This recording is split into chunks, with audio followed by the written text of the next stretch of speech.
Hi, peace. My name is Grace Gardner.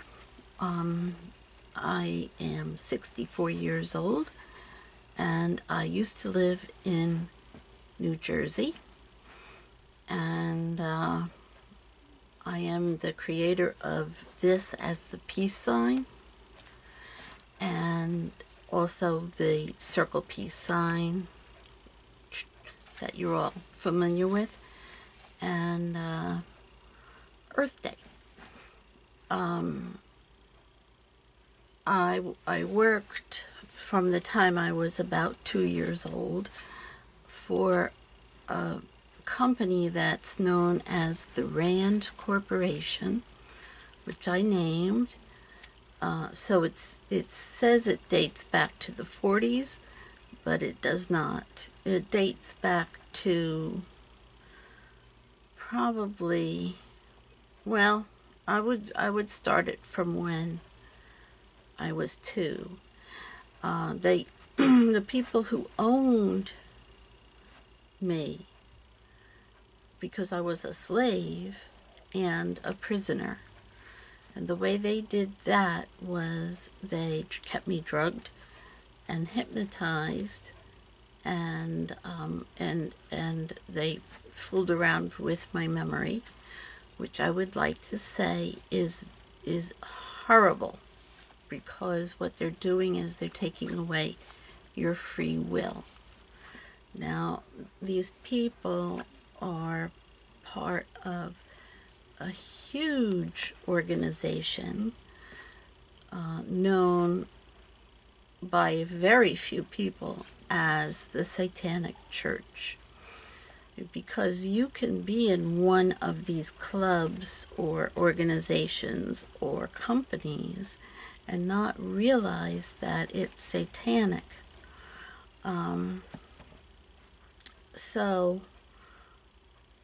I did not realize they were satanic, and I didn't even know who they were.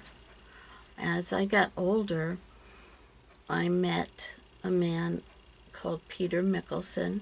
Oh, my name was Lynn Pizzuti in New Jersey. I'm growing up. And then I became Lynn McDermott.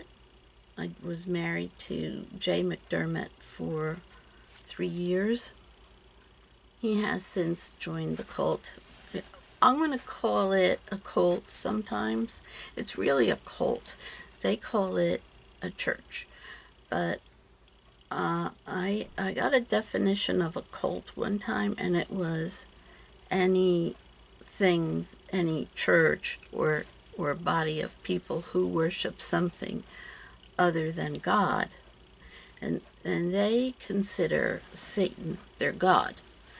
So in the Satanic Church, I learned a lot by living and working with them for my whole life. So people say, well, you're a conspiracy theorist, and I say no, a conspirator. Think of me as a conspirator because I was in the room while plans were being made.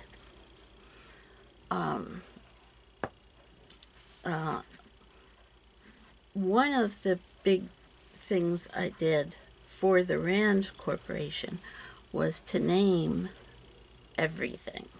Oh, I am considered by most people to be the inventor of the internet.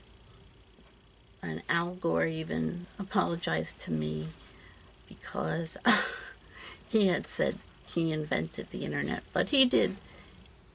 He went a long way to make it an acceptable means of communication, which could be good or bad. So, and the people who knew me knew that he wasn't, and that's how, I'm sure at a party or something, one of the Silicon Valley whiz kids corrected him and said, no, was me.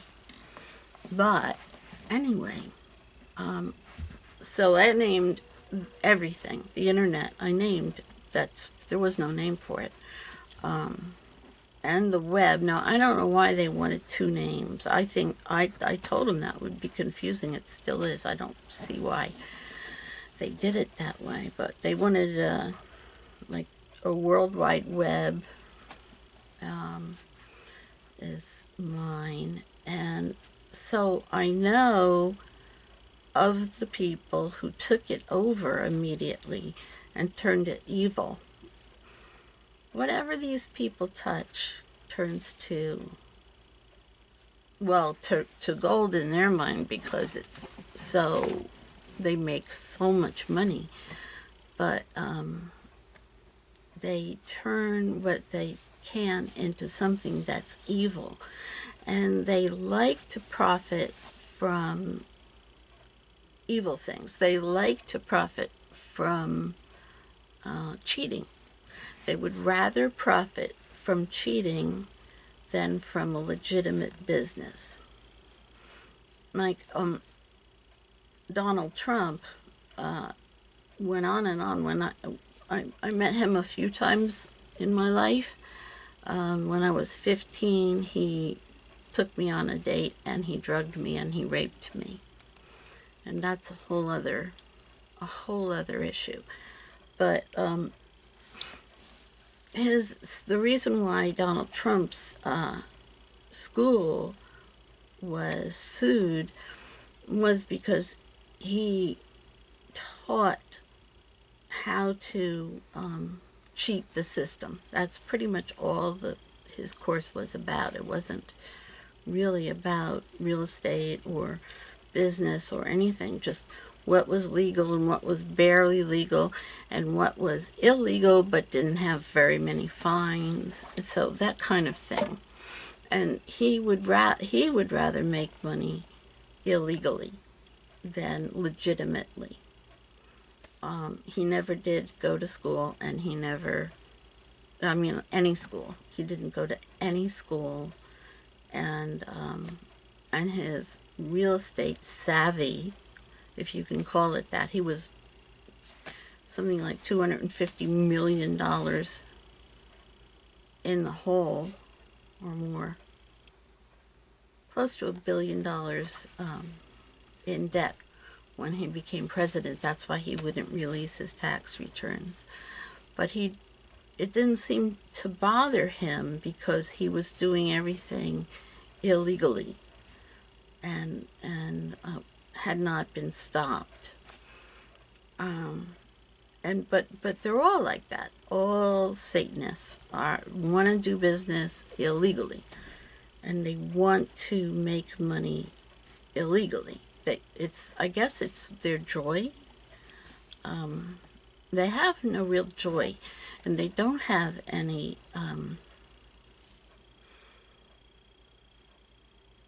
sense of humor or sense of contact. And so they told people I was the CEO of RAND, and I was the Chief Information Officer, but that's because I created Star Trek, and the Mr. Spock character who had no emotions, and he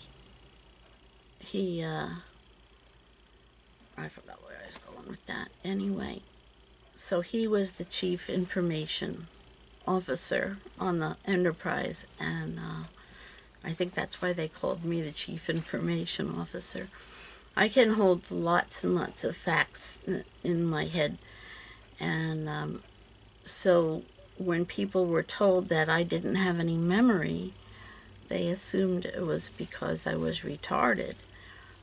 But it was because I was being tortured and drugged and tortured into forgetting. That's pretty much how electric shock therapy works.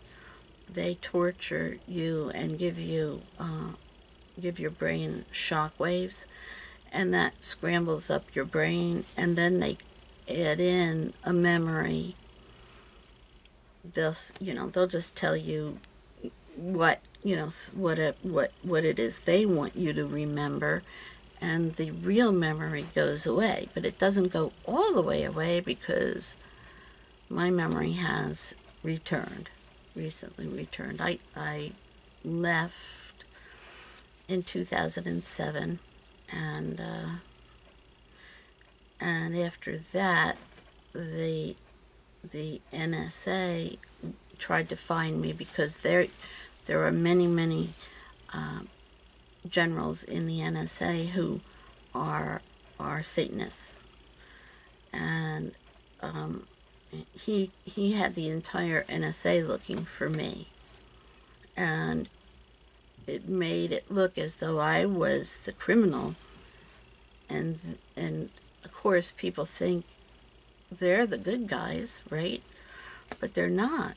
They're the worst criminals, because they can really screw up your life, as they have been doing to me my whole life. I think that without the NSA's help, well, of course it wasn't called the NSA. I called it that after 9/11. They needed to pool their intelligence information, which of course they did know about the attack. Because they are the NSA. There is nothing that can get past them. They know who's responsible for every one of these attacks, and they're blaming them all on ISIL or ISIS, which I also named. But when I named it, there were several white American and Russian and English and I think German people at the meeting. They were all white. They were not Muslims. Boko Haram, I named that, and the Taliban. I'm pretty sure I named them. So you see, when I name something, though, I interview the person who wants the name, and I ask them, like if it's a company or a terror group, what their goal is and what their dreams are, and so I get to know the people I name pretty well, probably better than most people, because I just go right to the heart of who they are and what they think and what they believe and what they like and what they don't like. Those are the type of questions that I ask to create a name. So, so now we're at a crossroads. We've got Donald Trump in the White House, and the Pandora's box that I just very recently opened is the Illuminati and the Knights of the Garter. And those are some ancient clubs that call upon Satan for help. Satan, so now that we've, the reason why I sound crazy without looking crazy or acting crazy is because the things I know are crazy. The people who believe these things, I feel, are insane. Like, if you hear any commentator on pretty much every show, they'll say that Donald Trump is a crazy person, and they make no bones about it. They just say that he is a psychopath, a sociopath. He's a sociopath and a psychopath. He also has lots of personalities inside of him. When I met him in 2003 to talk to him about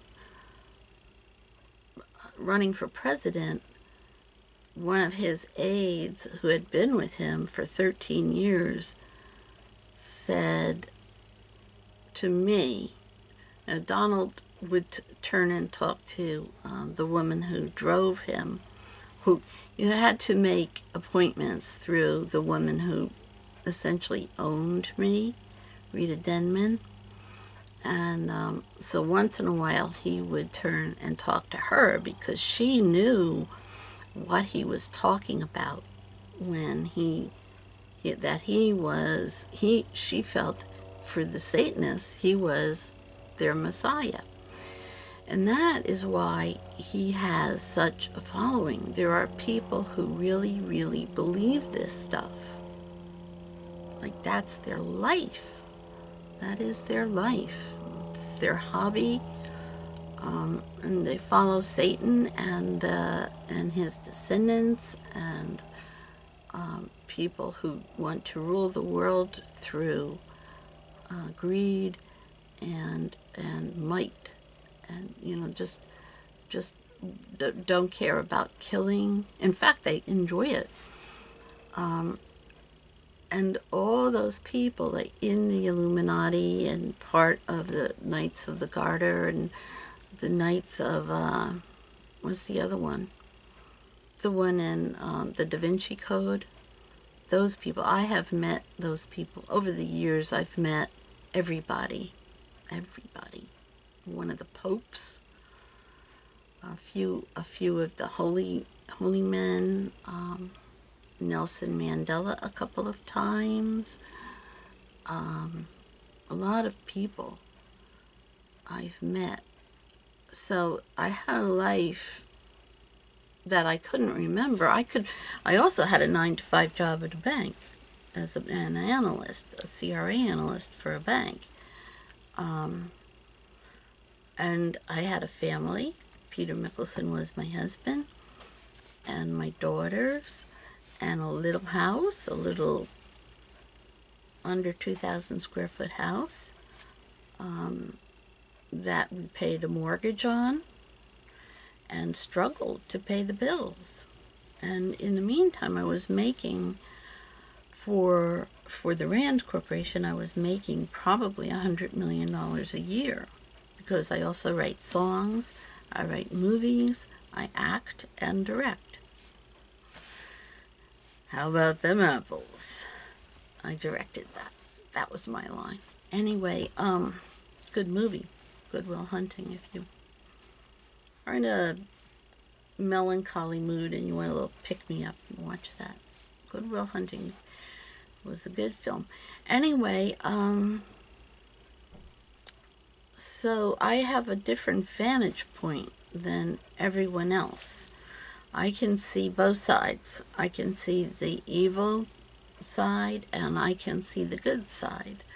And so far I have not been affected by the evil side, but I can tell you that if you're a good person, you don't want to see the evil side.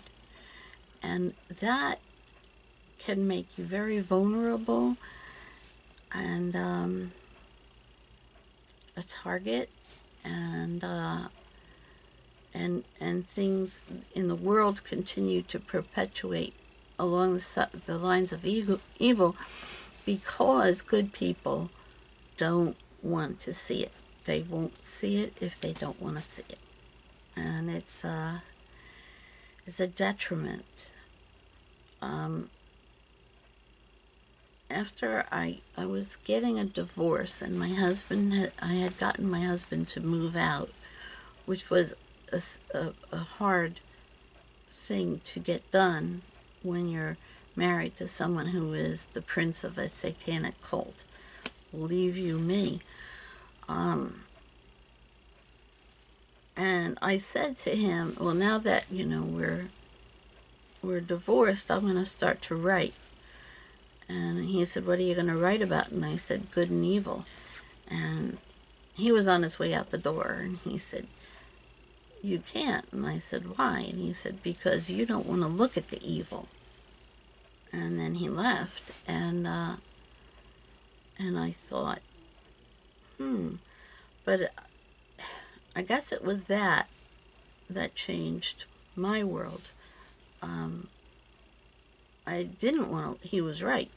And that's why evil can exist right in front of you and you will not see it. And that's how they do it. They also will call people crazy if they talk about Satanism. Oh, that's just crazy talk. And they'll do it in such a way that it puts you down and makes you seem crazy. And they'll say everybody thinks that if somebody talks about Satanism that they're crazy. And the other things they want you to think are crazy are ESP, which everybody has. And I can kind of prove it in that you have to have ESP in order to talk to God. So what I thought I would start to do is start with the movie The Gods Must Be Crazy. And I highly recommend watching that movie because it is a very good movie. And I was sent by Hollywood, to make a movie of the people who I call the Bushmen. There was no, there was no name for these people, and nobody knew about them. There were a few tribes. There's a few families that lived in the desert of the Kalahari in Africa, in Botswana, near the top part of the country of South Africa. The white people in South Africa settled in the very tip, the very bottom of South Africa. All the parts of the northern part of the country of South Africa are the tribes, like the Zulus, and the bush people hid from them as well. They hid from the tribes back 100 and 200, 300 years ago, when the Germans went to South Africa. They were able to carve out a niche in that big country because of the tribes. The tribes would war against each other. They were always at odds. And so what the Germans did was they came in and they did things, terrorist type activities, to keep the tribes fighting against each other. And that way they were able to build their own community of white people and be relatively safe from the black people, because the black people hated each other and they were always warring. And so what they did was then they could use the black people, because they were so poor, as very cheap labor, almost like owning a slave. They pay so little that they were really slaves. Like they didn't have plantations the way we did in the United States, but they paid slave wages. And they had a whole bunch of people they could hire. They had that was a big reason why they went, because there's so many people in Africa that it is a resource of Africa, are the expendable people. They feel that they are expendable. So they don't really have the same taking care of each other. They don't really feel that as much because of the tribes always warring. The other thing that people do that keeps people kind of as slaves is they hate women. And that's pretty much a worldwide satanic belief that women are worthless and you can kill them.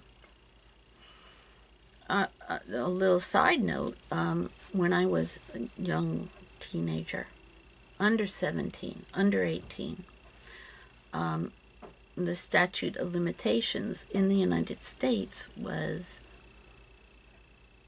in New Jersey anyway, was 18. You had to be 18, a girl had to be 18 in order to have sex without being able to charge the man she had sex with rape.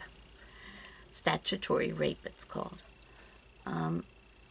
So I remember this producer brought probably 3 or 4 other girls and me up to Canada so that he and his buddies could have sex with us without it being illegal.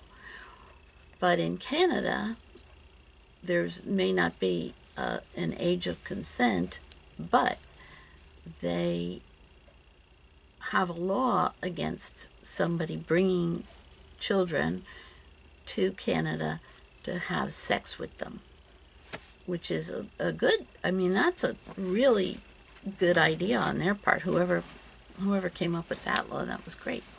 But I remember the guys said something about killing us. And I thought, oh God, I'm going to hide from these guys the whole weekend. And they did this thing in the hot tub. And they wanted me to put my hand on the drain. And I said, I'm not going to put my hand on the drain. And they said, no, put your hand on the drain. And one of the other girls said, I'll put my hand on the drain. And I said, don't do it. I could tell they were, why would they want me to put my hand on the drain? And I had heard them say, what if we kill one of them? And the answer was, nobody cares about young girls. You can kill as many of them as you want. Nobody will raise an eyebrow. This was what he believed. Now, this is what Satanists believe. And it's taught in a lot of different religions and in cultures.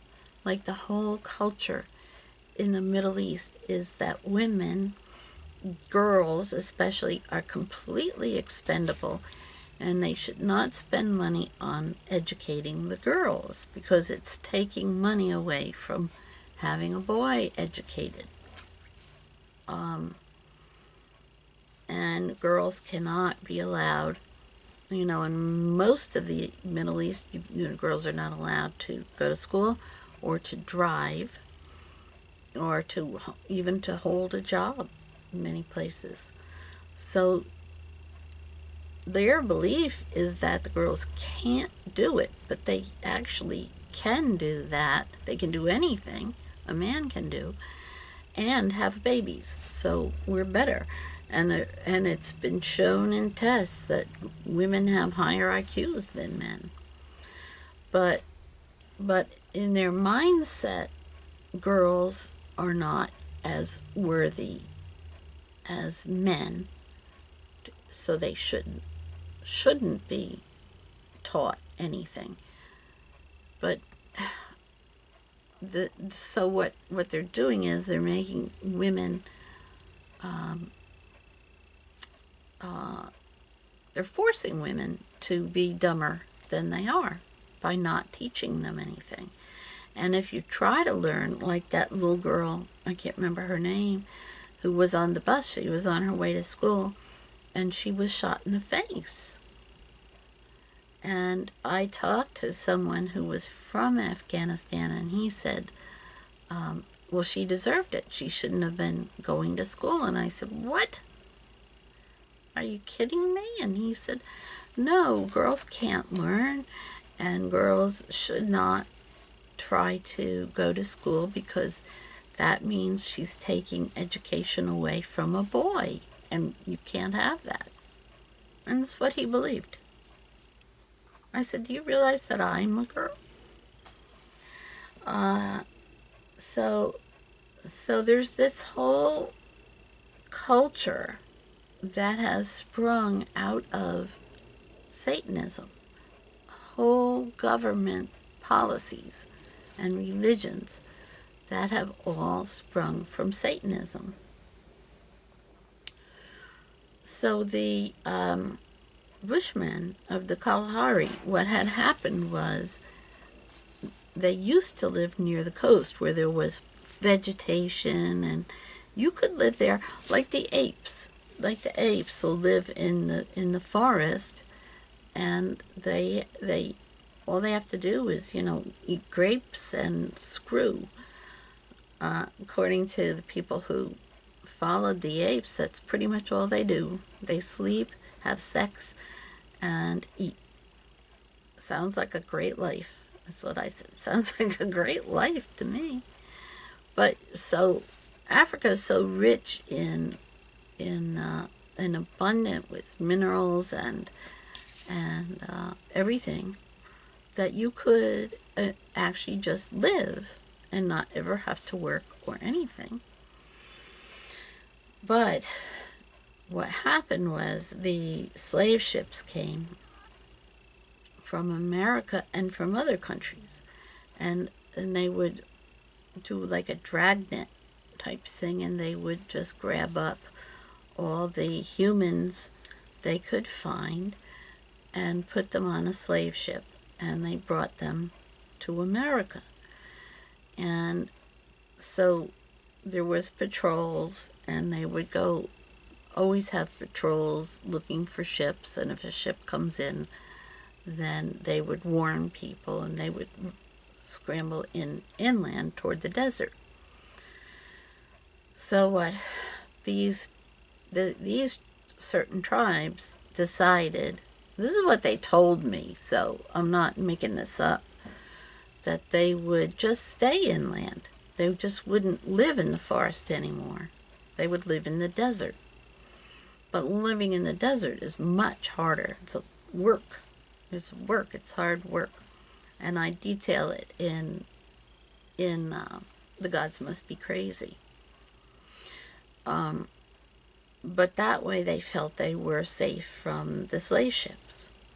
And so this was back in the 70s. I'm going to say the 70s. That we went to try to find the Bushmen. And that was their story. They didn't originate from that area. They just were still hiding from the slave ships. So I told them that they didn't need to worry about the slave ships anymore. That I didn't think that people were coming to get slaves anymore.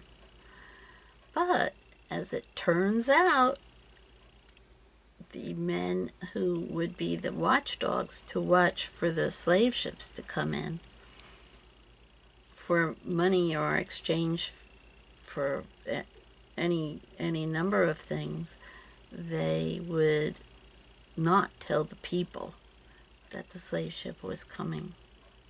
And that way, when the slave ship would get there, there'd be people there for them to take and put on the boats. And then so actually, the men who were supposed to be helping their fellow tribesmen, were selling out for I don't know how much money you would need, probably not even a whole lot. And they were helping to fill the slave ships. Now, when we were filming, there was a group of school children that were taken as slaves. So that kind of blew a hole right in what I said. They didn't have to worry about being taken as slaves anymore, because it was still happening.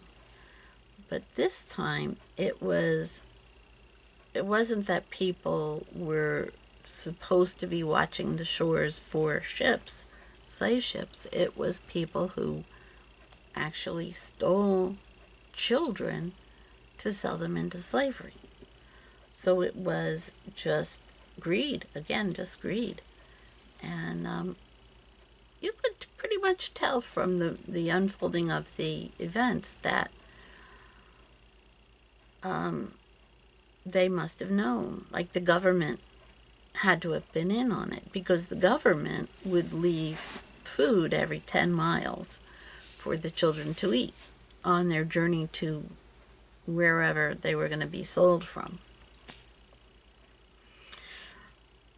Now, I found that out when I wanted to put that in the movie, because we certainly didn't have enough material to make a whole movie. And I didn't think we were there to make a documentary. So when I went to ask if we could film people stealing children from the school and put that in the movie, and I had an appointment and everything, I went into the government building, which was like, it was so out of, it was just not part of the landscape. Like, the landscape was mud huts with thatched roofs or shacks, and mostly, forest or desert and plants, and it was all very low. But this government building, I think it was Botswana, was made out of teak, and it was about 3 or 4 stories tall, and they had never even heard of a second floor until the white men came and said, in exchange for giving us school children, we will build this parliament building for you, government building. And that's how the school children, they sold their school children so they could get a government building. And I was inside that building. Now, this at this point, I'm talking about stuff that the government people in Botswana told me. So it's all first-hand information. This is not a a conspiracy theory. This is what was happening when I was there. At any rate, I stood there because I was not allowed to sit because I was a woman, and I could not talk because I was a woman. And I waited and waited and waited and waited. And finally, about a half an hour later, my cameraman came back and he said, "What happened? I thought you were dead. Why didn't you come back out? I thought you'd be in there for 5 minutes." And I said, "They won't talk to me because I'm a woman." So I told him what to ask and what to say, and he would say it. And they could not believe, or would not believe, that it was a woman who was in charge. They would not believe it. But as long as a man asked the questions, then they would answer. Isn't that something? So we were allowed to go to a school and film the school and stage an abduction of the children. But by this time I knew that it was the government that was okaying the sale of children as slaves. And it's still going on. Now, a few years ago, probably about 6 years ago, there was a school full of girls that were taken, because after a while people would complain but they found that it was mostly if they stole the boys, because boys, they felt, were worth something, but the girls were not. So this was a girls, so I guess it was the government decided that they would set up some girls schools. Like Oprah tried to do that too. And and then they would allow the slave traders to come and steal the girls and sell them as slaves. That was okay. When I asked the guy in the government, and I was quite sure if I made a wrong move while I was talking to the government people that they would kill me and they would have no problem with it. And they said, because you're a woman, nobody's going to care. And I said, no, I think in the United States, if you kill me, certainly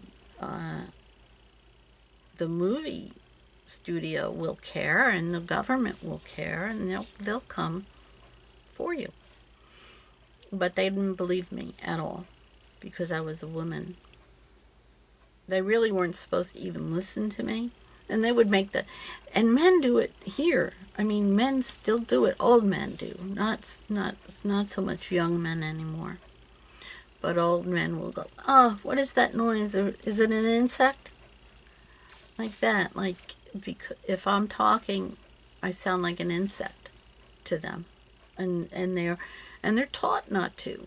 They're taught not to listen to women. But as I say, I think that since I've been alive and things have changed and men at least pretend to listen to women and men talk to women. So that is about it in a nutshell on how terrorist groups are surviving and thriving. They are part of syndicates, which are basically crime syndicates. I call them the Moocs. They are murder, occult, organized crime syndicates. OCS, organized crime syndicates, but with an M and an O, because they use murder to get what they want, and they are in an occult or a cult, and that's what I call them. So there is lesson number 1, and I would watch The Gods Must Be Crazy, and it's because what I tried to do in the movie was show that people in civilization are the crazy ones, and people who live off the land are the sane ones. That all they have to worry about is their family, and they do have to hunt. And so they were even thinking, I think they were even thinking of selling some of their girls, because girls can't hunt. They were telling me girls can't hunt and girls can't do this and that, and I said, sure they can. And this is after that I had been working with them for a while, and they could see that I was the one who was in charge, and I was the one who was doing as much physical labor as the men. And I said, sure, I can hunt, I can shoot a gun, I can do pretty much anything. And you can watch the movie G.I. Jane. That's supposed to be Demi Moore. She is allowed. See, if you're in a cult, there's different cults, and they believe different things. And her cult, I think she's in Scientology, which is a cult. They call the devil extraterrestrial. They refer to extraterrestrials, but what they're really saying is the devil. So she was in a cult that allowed her to be famous, but she really could not act. So I was looked enough like her that I was her stand-in. But I did more than just, usually the stand-in is the back of the head and, running down the street if she doesn't want to run, things like that. But for her, I would have to do any of the acting parts that were too difficult for her to do, I would do. But in G.I. Jane, she was not, had it in her contract that she did not have to do anything physical. So everything physical is me. Anytime you see her exercising and or carrying rifles or running around, there was all kinds of physical things that it was Navy SEAL training, and all those shots are all me. Some of the acting is me. The fella who later played the king on Lord of the Rings, he's a horrible Satanist. He's just one of the worst. Some Satanists I could get along with, but this guy was disgusting. He really beat me up. There's this, it's supposed to be part of the SEALs training, but he really beat me up. And when the next scene is her, Demi's character, so it was me, in a bar. And so it's me right up until I go into the ladies' room, and there's a woman in the ladies' room who says, "It's none of my business, honey, but you should leave them," because she's all beat up.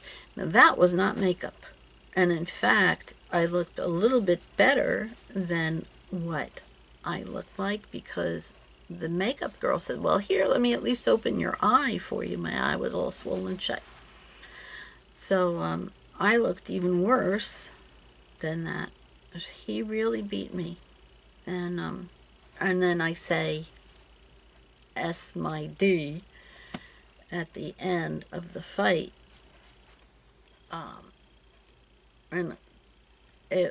But that was ad-libbed, but I was really, really mad, because you're not supposed to a fight on screen, you're supposed to go like this and miss, you're not supposed to hit somebody. I couldn't believe that he was doing that, and every time I would say something, they just kept filming.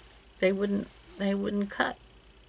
So and then afterward he said, "Well, you had I had a little pouch of blood in my mouth the first thing."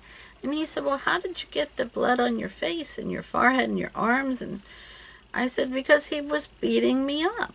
I said, "How did I get it there? It came out of my body." And he said, "Oh, well, you should have said something." I said, "I did." He said, "Well, we can just cut that out."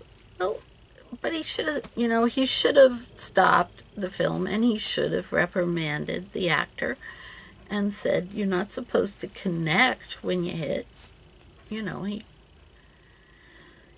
So they were, the people who filmed that were sadists and Satanists, but that is me. If you want to see the kind of shape I was in back when I was 25 or so, and kind of language that I use if somebody beats me up.